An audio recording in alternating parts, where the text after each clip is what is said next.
कायेनं वाचानं मनानं दासवायला पाहिजे. नुसतं दास झालो म्हणल्यानं जमत नाही, तिथं मन लागतं. जर आपल्याला स्वयंपाक करायचा म्हणलं तर सगळं साहित्य घ्यावं लागतं. आपल्याला पाणी पाहिजेच, अग्नी पाहिजेच, काहीतरी तर पाहिजेच का. त्याच्यात एक वस्तू नसती तर आता स्वयंपाक होते का. तसं तर याच्यात एक वस्तू असते तर देव होतच नाही. देवापर्यंत आपण पोहोचू शकत नाही. मन तर इतकं चंचल आहे. मनाला आधी आवरावं लागतं, मनाला आधी देवाकडे जावं लागतं. मन त्याला घरी जाऊन मग इथं नाही कसं काय. मग देवाकडे जायचं आपल्याला फक्त मन लागत आहे आणि मनच नसलं तर काय उपयोग आहे. ना तरी करणं सुद्धा आणि करणं सुद्धा नसतं. बाहेर कर्म तत्व का एकदम सुद्धा अंतकरणाची सुद्धा शुद्धी लागत. जर तुम्ही गेला कायानं वाचानं मनाने गेला पण तुमचं अंतकरण एक शुद्ध नाही तर मग तिथे तुम्हाला जाऊन काय उपयोग. अंतकरण शुद्ध नाही.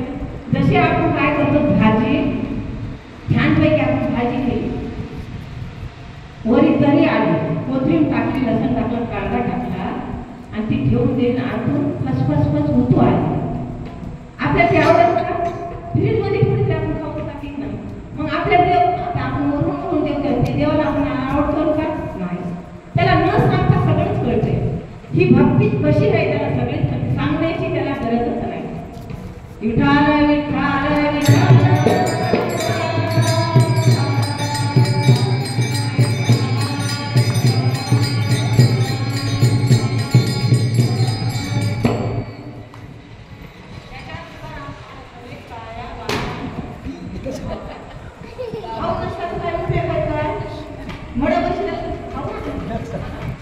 आणि देव कशाला भुललेला भावाला.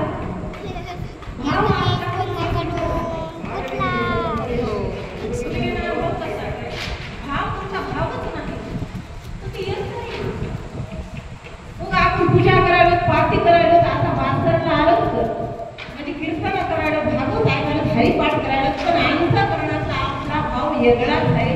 तर देव म्हणजे काही मी त्याच्यात पहा सुद्धा नाही. त्याचं नाव घेतल्यावर पहा सुद्धा काय देवापर्यंत पोहोचतच नाही. लक्षात काय बघायला पाहिजे. जर आपल्या समजा आपल्याला कोणी चांगलं या उठा बसा